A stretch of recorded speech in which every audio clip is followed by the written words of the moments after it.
Buscar en vuestras Biblias 1 de Timoteo 4.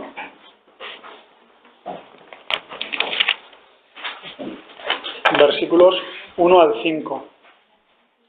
1 de Timoteo 4, versículos 1 al 5.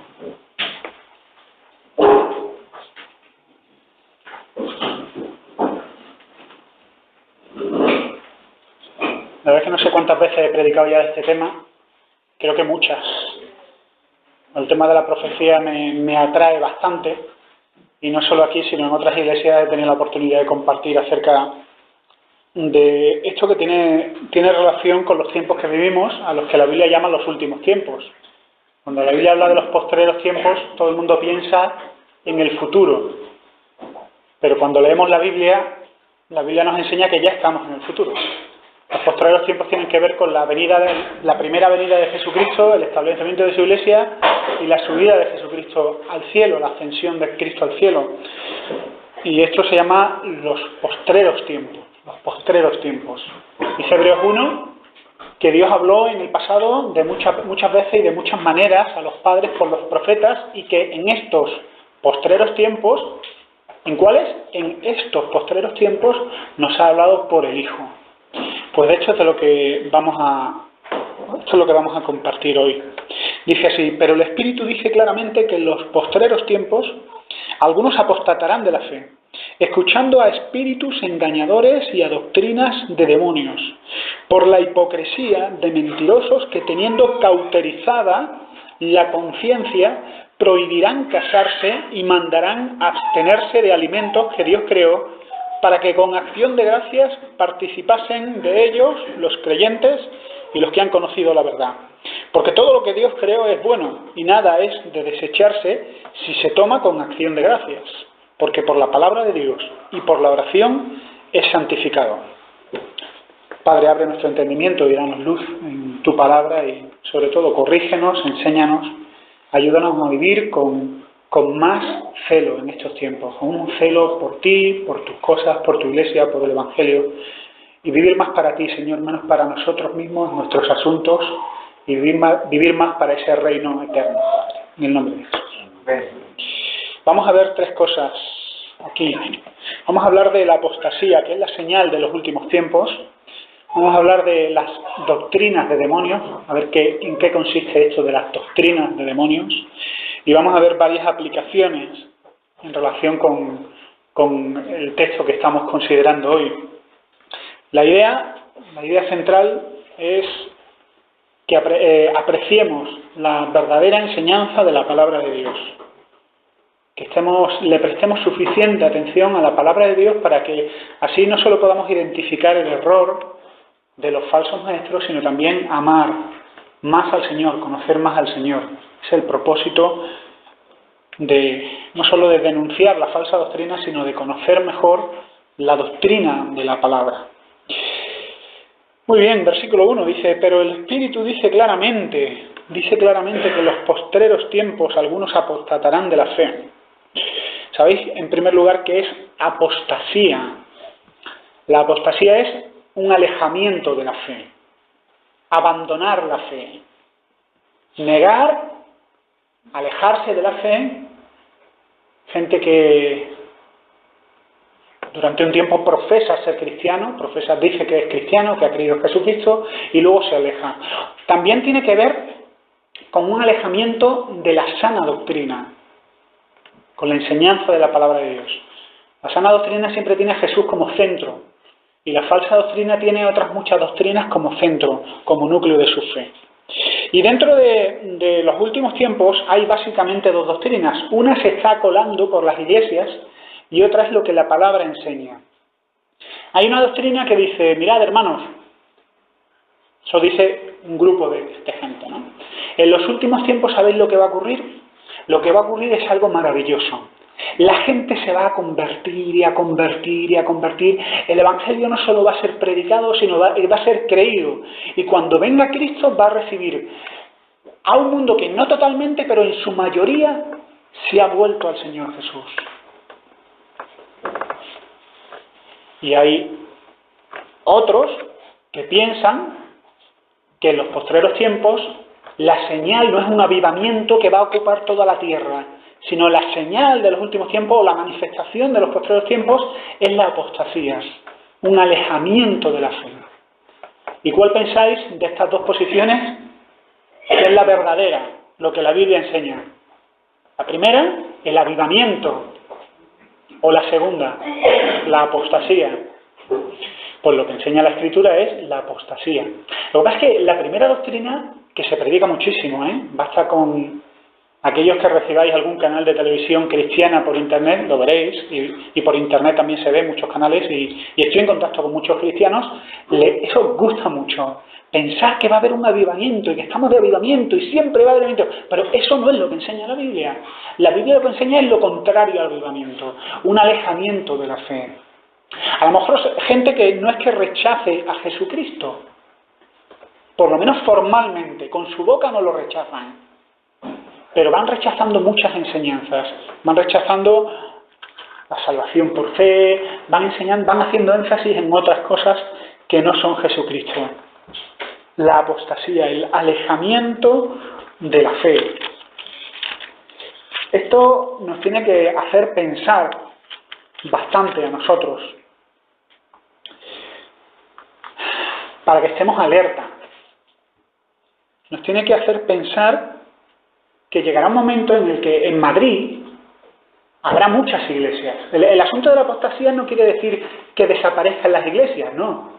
El asunto de la apostasía quiere decir que se van a abrir muchísimas más iglesias, pero muchas, y muy numerosas, no iglesias de 70 personas, de 80, no, iglesias de miles de personas, por todos lados, pero pastoreadas y lideradas por falsos hombres de Dios, por falsos maestros. Eso es la apostasía.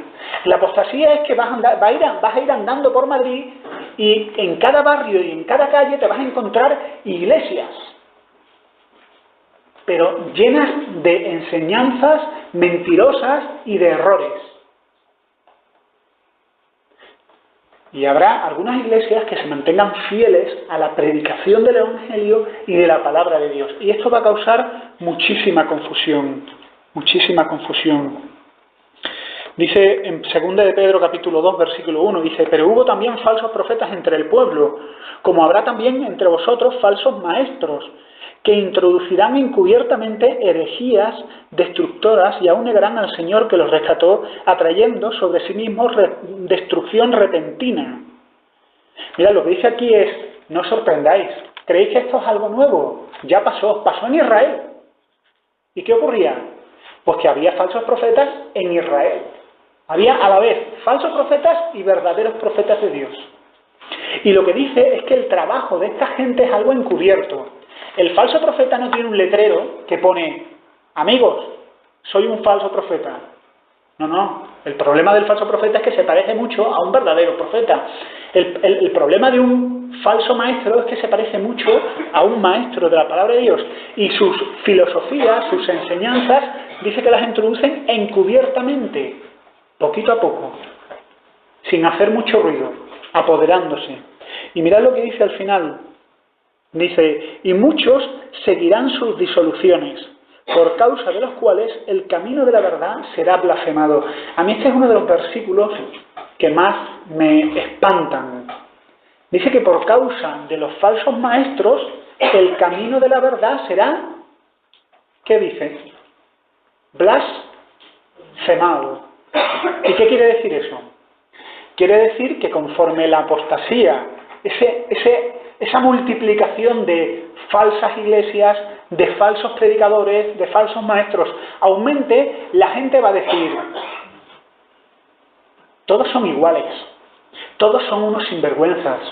Y llegará un verdadero cristiano y le dirá a un no creyente: oye, mira, yo te voy a hablar de Jesucristo, el Hijo de Dios, no te voy a hablar de religiones. Y el no creyente, ¿sabéis qué va a decir? No me hables de Jesús. Estoy harto de ir a hablar de Jesús. La cantidad de sinvergüenzas que hay por toda Madrid, por la televisión, por la radio, por el internet, hablando de lo que tú me dices, por causa de los cuales el camino de la verdad, no el de la mentira, el de la verdad, será blasfemado. La gente, al estar tan mezclada la apostasía con el Evangelio de Dios, va a estar tan confundida que no va a diferenciar uno de otro, le va a parecer todo lo mismo. Bueno, ya pasa hoy en día, ¿verdad?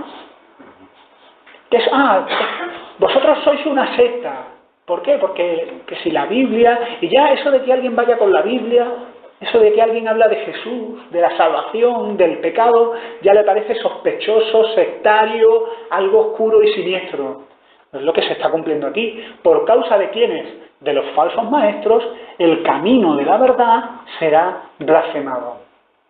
¿Recordáis la parábola del trigo y la cizaña? ¿La recordáis? Un campo que representa el reino, este mundo, y va creciendo el trigo, los hijos de Dios. Pero también va creciendo la cizaña. ¿Sabéis qué es la cizaña, no? Algo muy parecido al trigo, por lo menos cuando empieza a brotar. Luego ya cuando se hace mayor, ya sí se ve qué es trigo y qué es cizaña. Y los ángeles le preguntan al Señor, oye, vamos haciendo juicio y separando trigo y cizaña. Y el Señor dice, no, esperad. Vaya a ser que os llevéis por delante también trigo.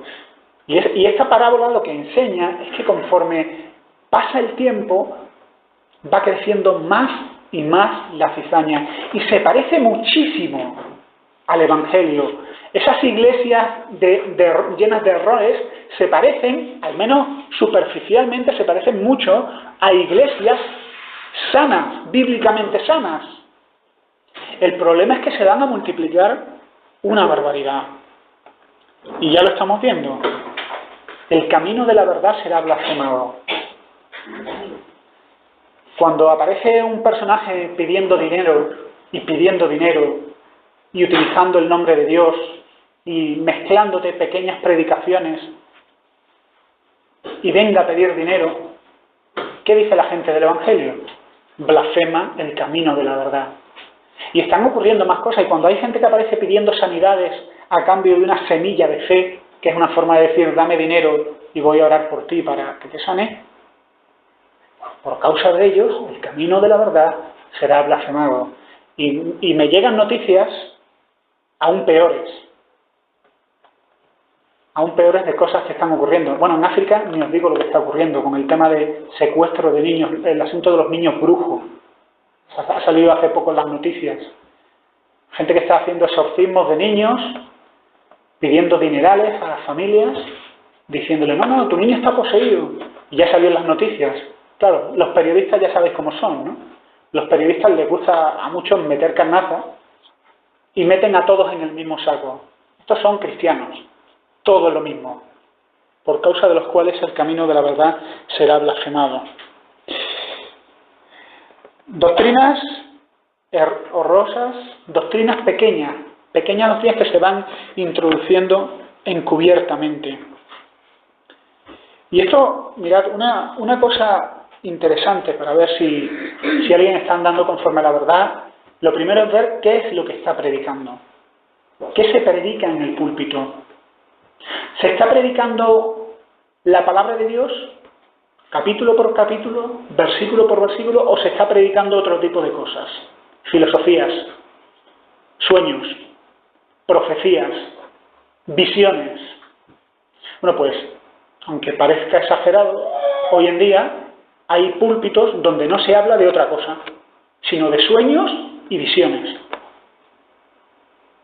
Y la Biblia se toca, pero de pasada. Curiosamente, suelen ser las iglesias más numerosas. ¿Es esto apostasía? Pues sí. Curiosamente, es muy entretenido de oír, ¿no? Tú escuchas ese tipo de desvaríos y la gente le llama la atención. Dice la Escritura, teniendo comezón de oír, es decir, les pica el oído y les gusta escuchar este tipo de fábulas y de fantasías. El llamado del Señor para las iglesias es que no se alejen de la enseñanza de la palabra de Dios. Pablo le dice a Timoteo, esto te exhorto y te mando delante del Señor, que prediques la palabra. Y puede a lo mejor alguien en la iglesia diga, oye, ¿por qué no nos hablas de otra cosa? Pero Timoteo decía, no, a mí el encargo que se me ha hecho es que predique la palabra y no predique otra cosa fuera de la palabra. Nosotros aquí no nos consideramos ni mejores ni peores, simplemente creemos que estamos haciendo lo que el Señor pide de nosotros que no es ni más ni menos que predicar la palabra, y el intento es predicar toda la palabra de Dios.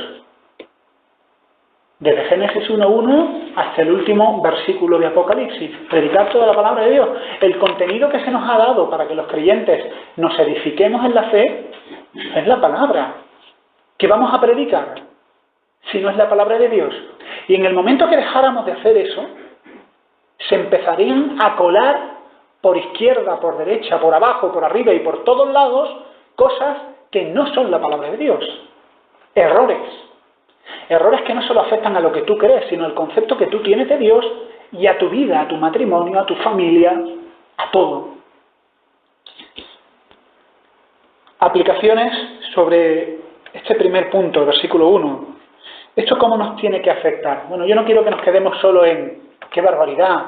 Está creciendo la apostasía y va a crecer mucho más. Lo que quiero que nos quedemos es que seamos cautelosos. La palabra es cautela, precaución. Y esa es la aplicación que quiero que tengamos en la cabeza. Precaución. Yo me pregunto, en Mateo 10, 16, el Señor les dice a los creyentes, tenéis que ser prudentes, astutos, como serpientes. ¿Por qué dice eso el Señor? A lo mejor alguno diría, no, si astucia nos sobra. Pues no. Mirad, esto aunque sea tirar piedras sobre mi propio tejado, yo hoy voy a hablar con mucha libertad. Siempre lo hago, pero voy a hacerlo con mucha más libertad aún, aunque algunos se espanten. De toda la gente que hay en el mundo, los más crédulos son los cristianos. Los más inocentes y los más fáciles de engañar son los cristianos. ¿Lo creéis o no? Pues yo lo creo. ¿Sabéis cómo los cristianos a veces se les cuelan unas cosas tremendas? ¿Cómo distinguen un cristiano a un falso maestro de uno que no lo es? Muchas veces por la apariencia. Y veo a cristianos, hermanos y hermanas, tragarse a unos farsantes que llaman la atención de lo payasos que son. Y decir, pero es que habla tan bien, habla bien. Y el tipo te canta, te habla, ora por las personas, y dices, es un hombre de Dios, ¿no lo ves? Seguramente es guapo también. Pero, ¿por qué nos basamos solo en las apariencias? Y ahí tenemos, bueno, no voy a dar nombres, porque si doy los nombres nos quedamos con los nombres. La idea es que seamos críticos, que utilicemos esa cosa que Dios nos ha dado, que es la cabeza, y que la utilicemos. Pero los más inocentes del mundo y los más crédulos son los cristianos. Aparece alguien con la Biblia debajo del brazo y decimos, tiene pinta de cristiano, será cristiano. Me contaba un amigo que hubo un tipo que se dedicó a dar su testimonio por las iglesias. Decía que había sido satanista y que había sido dentro de la iglesia de Satanás, había tenido los grados más altos de la iglesia de Satanás. Y el tío contaba unas cosas impresionantes. Unas batallitas, unas luchas espirituales, con espadas, con historias, y la gente en la iglesia estaba atónita. De iglesia en iglesia contando películas. Se descubrió que aquello era mentira. Mentira. No, que lo había exagerado, que era mentira.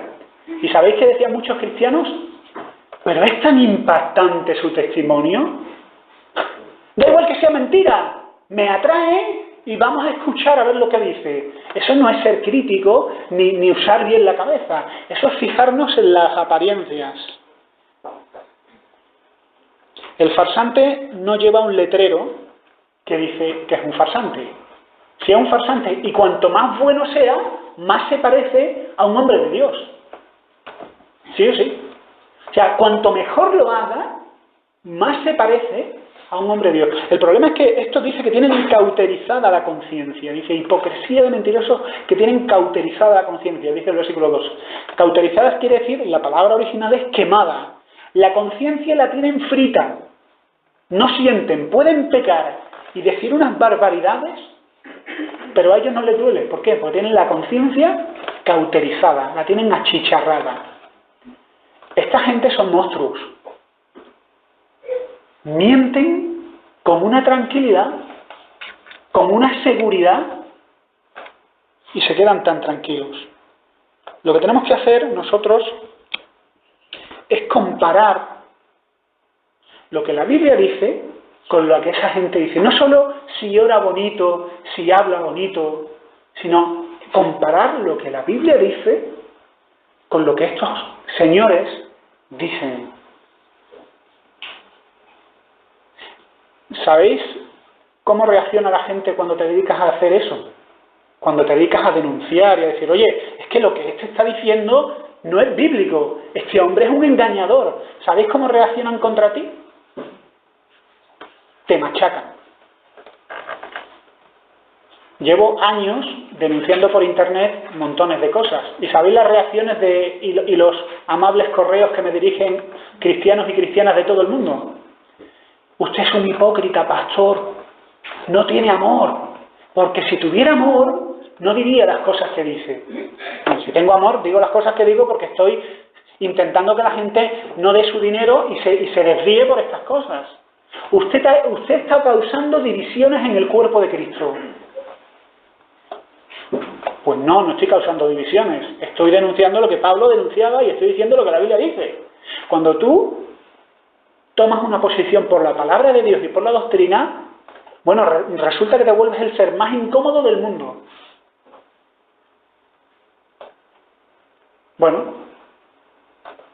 ¿importa la verdad, sí o no? Es la cuestión. No importa si lo que tú estás diciendo es molesto, seguramente sea molesto, pero si importa la verdad, si importa la palabra de Dios y si importa el verdadero evangelio, hay que decir cosas que a veces son molestas. Intentamos decirlas con tacto y con cuidado, pero a veces son molestas.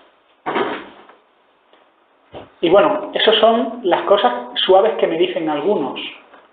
Ya os conté que me amenazaron con denunciar a mi congregación que yo era un homosexual encubierto. Me pueden acusar de muchas cosas, pero de homosexual. Desde que tengo uso de razón lo tengo clarísimo. Y no es por hacerme más hombre que nadie. Eso fue una de las cosas que me acusaron, que me fue la que más gracia me hizo, ¿no? E iban a hablar con mi esposa para decírselo. Y yo era un homosexual, y luego iban a hablar con mi iglesia para decir que yo era un homosexual encubierto. Y arruinar mi reputación, claro. Tendrás reputación si eres un tipo famoso, pero si estás en una iglesia pequeña y te conoce, todo el mundo te conoce tu vida, han estado en tu casa, bueno. Pero estemos alertas. Mira, a lo mejor algunos de vosotros estáis pensando que lo que yo estoy contando sobre la apostasía, los falsos maestros, estamos hablando de Estados Unidos o de la gente que sale en la televisión. Pues no. Ya no sé cuánto tiempo llevo en esta iglesia, pero debo llevar como 10 años. Si no llevo 10 años, voy para 10 años. En los 10 años que llevo, hemos tenido tres situaciones donde hemos tenido en algunos casos que echar a la gente de aquí. Y alguno dirá, ¿cuándo? Bueno, el trabajo de los pastores es hacer ese tipo de cosas, que no son muy agradables, pero a veces hay que hacerlo. En una ocasión se metieron varios y se pusieron a repartir folletos. No sabíamos de dónde venían, no sabíamos qué es lo que hacían. Se levantaron, intentaron soltar un rollete, se les cortó, le dijimos, queremos hablar con vosotros después. Se dieron la espalda, se pusieron a repartir folletos y tuvimos que cogerlos y con mucha amabilidad decirles que se fueran y que no volvieran. Y se fueron y a Dios gracias que no volvieran. Hubo dos casos más. Uno estaba en mi célula. Empezó a hablar en lenguas cuando no había, según lo que dice 1 Corintios 12 y 14, no había no creyentes delante. Pues ya sabéis que las lenguas dice la Escritura que es un testimonio para los no creyentes. Y él no se dedicó a balbucear.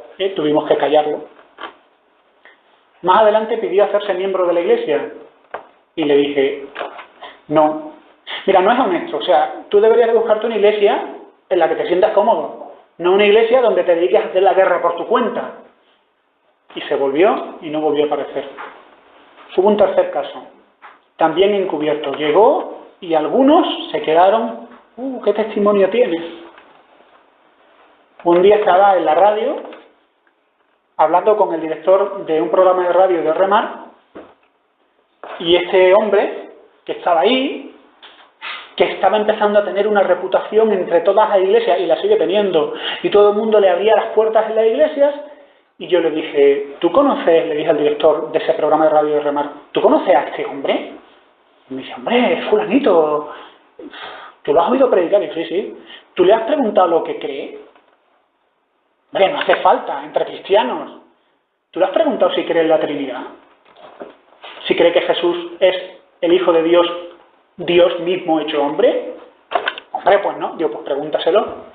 Este hombre, que tenía bastantes luces, cuando yo le dije aquello, se quedó espantado. Y cogieron y le preguntaron. Pero este personaje, como no es nada honesto, pues empezó a revolverse. No, porque no sé qué. No, hombre, yo creo que Jesús vino de Dios. No te estoy preguntando eso. Te estoy preguntando si tú crees que Jesús es Dios mismo. Dios todopoderoso, hecho hombre entre nosotros. Y empezó a escabullirse y al final dijo que sí. Pero de momento no intentó decirlo. Un farsante. Por cierto, sigue predicando en la radio. Sigue visitando iglesias. Aquí en Madrid, ¿eh? Y fuera de Madrid. Y le abre las puertas.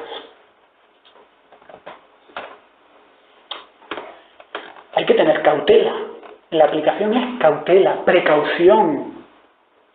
Y cuando llegue el momento en el que denunciemos a esta gente, no empezar a decir, hombre, qué poco amor tenemos, si tenemos, hombre, tiene algunas cosas que no están bien, pero vamos a recibirlo. No. La labor de los pastores es proteger a la iglesia de estos lobos. Evidentemente, no nos habéis visto ni a Jorge, ni a Ángel, ni a mí sacar el palo a espantar lobos. Pero creedme que lo hemos sacado en alguna otra ocasión y no tenemos problemas en dar palos. Lo que pasa es que los palos no son para la gente de la iglesia, los palos son para la gente de fuera, que se intentan aprovechar. Cautela, sentido común. Mira, el otro día, y con esto ya termino porque este es un tema que me enciende bastante. No tiene nada que ver con eso, pero tiene que ver con la sociedad en la que vivimos hoy en día. Se dedicaron a analizar los discursos de los presidentes, los candidatos y los presidentes de Estados Unidos. Y decían, mirad, entre George Washington y algunos de los últimos presidentes hay un abismo a nivel intelectual, ¿no? Es decir, algunos daban discursos a nivel universitario. Y algunos de los últimos políticos, y yo creo que vale para los políticos de por ahí fuera y para los de aquí, dan discursos a nivel de educación primaria. ¿Por qué? Pues porque hoy en día el nivel ha bajado mucho. El sistema educativo se lo están cargando hoy en día. ¿Por qué? Porque no interesa gente crítica. Antes, cuando ibas a vender algo por televisión, te dedicabas a hablar de las bondades del producto. Hoy en día no te convencen, te persuaden. El que vende cerveza no dice, mira, esta es la mejor cerveza, su sabor. No. Te venden un montón de amigos. Siempre que sale gente bebiendo cerveza, en un anuncio, nunca sale alguien solo bebiendo cerveza, porque es muy triste beber solo. Siempre aparece rodeado con un montón de gente pasándoselo bien. No te convencen, te persuaden. Apelan no a la razón, sino a los sentidos. Y hoy en día en muchos púlpitos también pasa eso. No apelan a la razón, sino a los sentidos. Por decirlo así, con todos mis respetos para los niños, infantilizan su discurso. Creo que los niños son más inteligentes que eso. ¿Por qué? No apelan al sentido crítico de la gente, simplemente a sus emociones, sensaciones, y así es fácil engañar. Doctrinas de demonios, versículos 3 al 5, dice: por la hipocresía de mentirosos que, teniendo cauterizada la conciencia, prohibirán casarse y mandarán abstenerse de alimentos que Dios creó, para que con acción de gracias participasen de ellos los creyentes y los que han conocido la verdad. Porque todo lo que Dios creó es bueno, y nada es de desecharse si se toma con acción de gracias. Porque por la palabra de Dios y por la oración es santificado. Lo primero de todo, ¿qué son doctrinas de demonios? Cuando la Biblia aquí habla de doctrina de demonios, no quiere decir que son doctrinas acerca de demonios. Lo que quiere decir la palabra de Dios es que son doctrinas originadas, pensadas y lanzadas por demonios. Que esas doctrinas, falsas doctrinas, quienes las han pensado y le han puesto esas ideas en la cabeza a esos predicadores, son los mismos demonios. Doctrinas de demonios. Y esto vale la pena dedicar un tiempo a pensarlo. Mirad, dice la Escritura en Juan 8:44 que Satanás es el padre ¿de qué? De la mentira. Esto es mucho más que un título. Esto está definiendo la naturaleza de Satanás mismo. ¿Cuál es la principal herramienta de Satanás? El error. La más dañina, la mentira. Según las películas de Hollywood, la principal herramienta de Satanás es su poder y sus milagros. Mover muebles de la casa, voces que suenan, fantasmas con cadenas y cosas de esas. No, esa no es la principal mentira de Satanás. La principal arma de Satanás es la mentira, el error, engañar a la gente. ¿Y cómo lo hace? De muchas maneras, principalmente a través de la gran cantidad de religiones. Con eso consigue dos cosas. La primera es que esclaviza a un montón de gente a una religión que no tiene a Cristo como centro, ni mucho menos. Y la segunda es que a la gente que no pertenece a esa religión la confunde y dice, ¿cómo puedo yo saber la verdad? Con tantas religiones que hay en el mundo, ¿cómo puedo yo saber cuál es verdadera y cuál es falsa? Fijaros la astucia de Satanás, el padre de la mentira. ¿Y qué hace con los cristianos? Bueno, evidentemente un cristiano que ha sido salvo está en las manos del Señor y no podrá ser arrebatado jamás, según dice el capítulo 10 de Juan. Mis ovejas oyen mi voz, yo las conozco y me siguen. Yo les doy vida eterna y no perecerán jamás, ni nadie las arrebatará de mi mano. Y un cristiano no puede ser arrebatado, pero sí puede ser engañado. Le pueden contar mentiras de todo tipo, para hacer su vida más desgraciada, para hacer su vida más estéril y sin fruto. Y Satanás dice que su principal herramienta es la mentira. Con ella arrastra al infierno a gran cantidad de personas. Yo sé que esto no es muy popular, porque hay gente que dice, oye, pero ¿no hay gente sincera en el mundo? Mira, la sinceridad no te garantiza que estés en lo cierto. Hay gente muy sincera en el mundo que se pone un chaleco lleno de bombas, se mete en un autobús y se lleva por delante a 60 personas. Y él es sincero, sincerísimo, hasta el punto que está dispuesto a sacrificar su vida. ¿Eso le va a llevar al cielo? La sinceridad no salva a nadie. Pero algunos de nosotros tenemos lástima de ello y decimos, no, pero si es sincero se va a ir al infierno, que es el gran drama del engaño de Satanás, y ahí está lo maligno que es el asunto del engaño. Les enseña la reencarnación, oportunidades nuevas, sin fin. Les enseña que para agradar a Dios tienes que hacer, depende de la religión, peregrinar, rezar, hacerte ciertos lavamientos o matar a alguien. También dice 2 de Tesalonicenses 2:9 que Satanás tiene milagros mentirosos. Y esto también es importante que lo tengamos bien claro. Para muchos cristianos, la prueba para saber si un hombre viene de Dios o no es si tiene milagros, si hace milagros. Y la Escritura enseña que Satanás hace milagros, y milagros buenísimos. Pero son mentirosos no porque sean falsificaciones, sino son mentirosos porque provienen de él. Satanás tiene la capacidad de hacer milagros. Y Satanás tiene la capacidad de hacerse pasar por predicador del Evangelio, hacer milagros, que la gente le siga y arrastrarlos al error. Así que, si alguien nos dice, no, pero es que este hombre es un hombre de Dios porque él ha hecho milagros. No, eso no tiene ningún valor. Dice la Escritura, en aquel día algunos dirán, pero Señor, ¿no hicimos muchos milagros en tu nombre? Y el Señor le responde, en Mateo 7, apartaos de mí. O sea, hay gente que hace milagros incluso en el nombre de Jesús, pero son unos farsantes. Es decir, lo que quiero decir con esto es que el milagro no es lo que determina si algo viene de Dios o no. El milagro, por decirlo así, no determina nada. Porque Satanás puede hacer milagros, Dios puede hacer milagros, y hay gente que en el nombre de Jesús hace milagros. Pero Jesús le dice, nunca os conocí. ¿Cómo podemos saber si alguien viene de Dios o no? Por la palabra. No nos queda otra. No nos queda otra.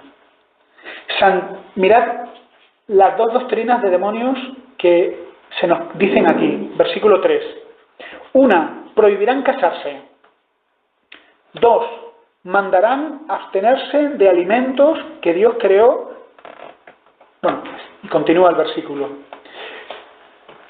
Y a estas dos doctrinas se les llama doctrinas de demonios. Una, la prohibición de casarse. Esto está en todas las religiones. Todas las religiones tienen sacerdotes, sacerdotisas e incluso laicos célibes. La idea es que estar soltero es un tipo de vida más elevada, que más agrada a Dios. ¿Tú quieres agradar a Dios? No te cases. Y la Biblia lo que enseña es que el matrimonio es un invento de Dios y no solo no es malo, sino que lo que es malo es prohibirlo. Y tristemente vemos que este tipo de doctrina tiene como consecuencia muchos males. Y mandarán abstenerse de alimentos que Dios creó. Aquí la idea que hay detrás de esto es que si quieres agradar a Dios, tienes que abstenerte de ciertas comidas. Las comidas son para un creyente. Un creyente no debe comer estas comidas. Y dice la Escritura, todo lo que Dios creó es bueno. Si lo tomas con acción de gracias, Señor, gracias por esta comida. Es bueno. Dice, la palabra de Dios y la oración lo santifican. La palabra de Dios, primero, la palabra de Dios declara que esto es bueno. Puedes comerlo. Lo segundo, la oración. Tu oración de acción de gracias lo santifica. Puedes comerlo con limpia conciencia. Pero estas doctrinas, lo que intentan, yo creo, esto tiene que ver, el sentido directo tiene que ver con ciertas formas de gnosticismo del siglo II. Lo que ocurre es que estas doctrinas están presentes en multitud de religiones. Y la idea que hay aquí es santidad a través de celibato y de la dieta. Comer ciertas cosas sí, ciertas cosas no. La santidad no proviene ni del celibato ni de la dieta. La santidad proviene, en primer lugar, del sacrificio de Jesucristo en nuestro favor. Y el crecimiento en la santidad tiene que ver con un apego mayor a Dios, un mayor amor hacia Dios. Así que la aplicación aquí es, no permitamos que nadie nos juzgue por cuestiones de el matrimonio o de la comida. No podemos permitirlo. No, es que tú eres peor. En una ocasión me dijo un amigo mío, medio en broma, medio en serio, ¿y tu religión? Decía, no creo en la mía, que es la verdadera. Me decía, ¿cuánto más no voy a creer en tu religión? Que los curas ni son curas ni nada porque se casan. No, pero la idea estaba ahí presente, ¿no? Oye, un hombre casado no puede ser tan santo como un hombre célibe. Un hombre célibe, mira qué santo es, está célibe. Aquí la Biblia le llama, primero, le llama doctrina de demonios. Y segundo, dice, no tiene nada que ver. Aplicaciones, y con esto termino. Cautela. En primer lugar, cautela. No nos dejemos deslumbrar. No nos fijemos en las apariencias solo. Vayamos más allá de las apariencias. Vayamos más allá del traje, del peinado, del aspecto y de las palabras. Vayamos a lo que realmente se está diciendo. Demostremos también celo por la palabra de Dios. No seamos perezosos a la hora de estudiar la palabra. Hay que ser diligentes, hay que ser buenos estudiantes de la palabra de Dios. Leer cada día la palabra de Dios para alimentarte espiritualmente, para conocer a Dios en primer lugar, pero también para no ser engañado por este tipo de cosas. Seamos celosos. Mirad, un paréntesis solo. Conforme aumenta la apostasía, aumenta el abandono de la palabra de Dios. Aumentan las filosofías que empiezan a decir que la palabra de Dios tiene errores humanos, hay humanos metidos por medio, algunas partes sí, pero otras partes no, y eso conduce al abandono de la palabra de Dios y por lo tanto a abrir las puertas a cualquier tipo de error. No nos desanimemos. Mirad, conforme vaya acercándose la venida del Señor Jesús, y cada día que pasa se acerca la segunda venida del Señor Jesús, aumenta la apostasía. Y eso a muchos creyentes les va a desanimar. Muchos creyentes van a decir, la cantidad de farsantes que hay, yo no quiero seguir yendo a la iglesia, yo no quiero seguir viviendo la vida cristiana, yo me voy a mi casa con mi Biblia.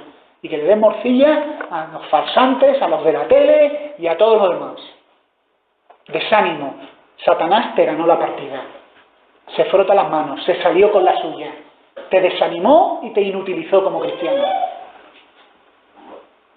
No nos desanimemos, que hay mucho farsante y falsificador. Aquí voy a estar yo, predicando la palabra de Dios, adorando a Dios cada domingo, siendo fiel con mi testimonio, apoyando una iglesia que cree que a lo mejor no es una super iglesia multitudinaria, pero cree el Evangelio de Jesucristo, el sencillo Evangelio de Jesucristo.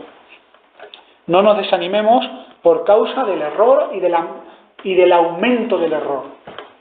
A veces uno se desanima cuando ve que a los sinvergüenzas les va tan bien y a los hombres de Dios les va tan mal.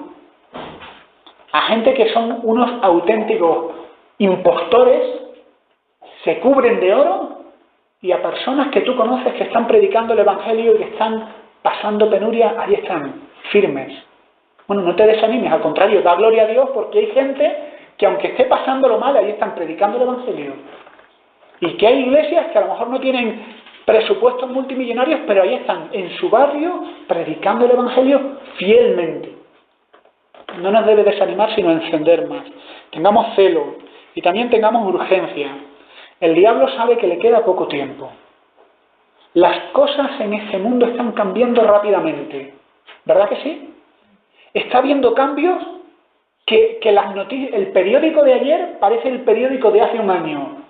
De la cantidad de cambios, guerras que hay en el mundo, movimientos, crisis, desastres, todo está cambiando rápidamente. Satanás sabe que le queda poco tiempo y está haciendo lo imposible para dañar a la iglesia, para llenar de mentiras este mundo. ¿Y eso qué nos tiene que hacer a nosotros? ¿Desanimarnos? No, tenemos que ser mucho más celosos, mucho más fieles.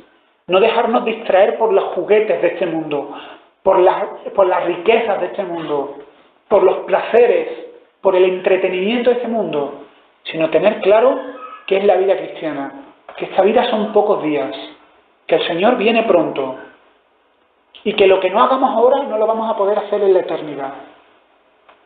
La vida, esta vida, no es para pasarla delante de la tele, sino para ser fiel al Señor. Cuando estemos ya en la presencia del Señor, no habrá tiempo para predicar, para evangelizar, para orar unos por otros, no habrá tiempo para ofrendar, no habrá tiempo para hacer nada. Y el diablo lo que quiere hacer ahora es distraernos, pelearnos entre nosotros, desanimarnos con las cosas que pasan y mandarte a tu casa. Ahí, a disfrutar de la vida, a disfrutar de tu casita, de tu aparato de música y a que dejes pasar los días uno detrás de otro. A que pierdas el tiempo, a cerrarte la boca, a que no ores, a que no leas la Biblia, a que no apoyes tu iglesia local. Eso es lo que quiere el diablo. Y si ha conseguido eso, un punto para el diablo. Lo que tenemos que hacer es lo contrario. Cuanto más feas se pongan las cosas, con más celo tenemos que vivir para el Señor. Cuanto más golpes recibas en tu vida, en tu familia, enfermedades, pérdidas económicas, pérdidas de trabajo, todas estas cosas nos están pasando ya. Pues cuando más feo se ponga, con más fidelidad vamos a servir al Señor. No dejemos que la tristeza y el desánimo nos embarguen. Solo tenemos una vida para vivir para el Señor. El Señor viene pronto. No desperdiciemos estos días tan valiosos. Que el Señor nos ayude.